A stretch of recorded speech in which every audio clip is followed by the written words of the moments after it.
നമ്മൾ ഈ ഫീൽഡിൽ നിൽക്കുന്നത് വളരെ സന്തോഷമുണ്ട്. കാരണം യുവാക്കൾ കൃഷിയിലോട്ട് വരുന്നത് കുറവാണ്. വരുന്നവർ ഇതിൽ സ്റ്റിക്ക് ഓൺ ചെയ്യണം, നിൽക്കണമെങ്കിൽ ലാഭകരമാക്കണം.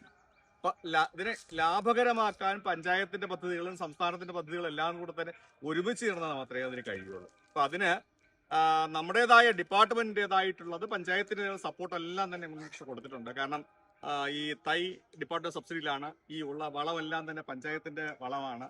പിന്നെ നമ്മളെ കൊണ്ട് കഴിയുന്ന രീതിയിൽ വേറെ എല്ലാ സപ്പോർട്ടും കൊടുത്തിട്ടുണ്ട്.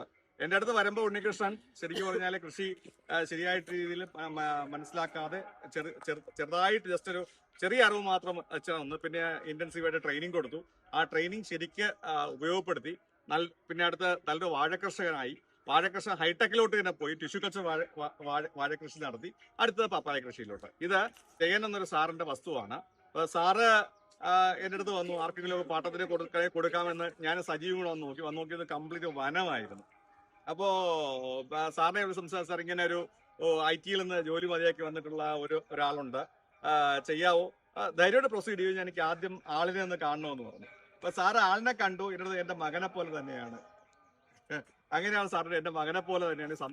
സന്തോഷമാണ്. അപ്പൊ ഞാൻ ജസ്റ്റ് നോർമൽ റേറ്റ് 10,000 രൂപ മന്ത്ലി കൊടുക്കാമെന്ന് പറഞ്ഞു. അപ്പൊ ഓക്കെ, എഗ്രി ചെയ്തു. പിന്നെ സാർ പറഞ്ഞു ആ പൈസ വാങ്ങണ്ടായിരുന്നു. കാരണം അത്രത്തോളം ഉണ്ണികൃഷ്ണയുടെ അധ്വാനിക്കുന്നുണ്ട്. എനിക്ക് വളരെ സന്തോഷം തോന്നി. അപ്പോ എന്തായാലും എല്ലാ നല്ല ഉദ്യോഗം, നല്ല പോസിറ്റീവായിട്ടുള്ള കാര്യങ്ങളാണ് ഇവിടെ വന്നിട്ടുള്ളത്. ഇനി വെള്ളത്തിന്റെ കാര്യമുണ്ട്. ആ വെള്ളം എനിക്ക് തോന്നുന്നു ഒരാഴ്ചക്കകത്ത് ക്ലിയർ ആവും. അതുവരെ കുറച്ച് ബുദ്ധിമുട്ടുണ്ട്, നനയ്ക്കാനും കാര്യങ്ങളും ബുദ്ധിമുട്ടുണ്ട്. ഞങ്ങൾ ഒപ്പമുണ്ട്, എല്ലാ കാര്യത്തിനും പഞ്ചായത്തും കൃഷി വകുപ്പും കൂടെയുണ്ട്. അപ്പോൾ ഈ കൃഷി തുടങ്ങുന്ന ഉണ്ണികൃഷ്ണൻ കുടുംബത്തിനും അച്ഛനമ്മ എല്ലാവരും ഉണ്ട്. എല്ലാവർക്കും ആശംസകൾ. ഞങ്ങളൊപ്പമുണ്ട്. നിങ്ങൾ ഇതല്ല ഇനിയും കൂടുതൽ ഏരിയ ഉണ്ണികൃഷ്ണൻ ഒരുപാട് സമയമുണ്ട്.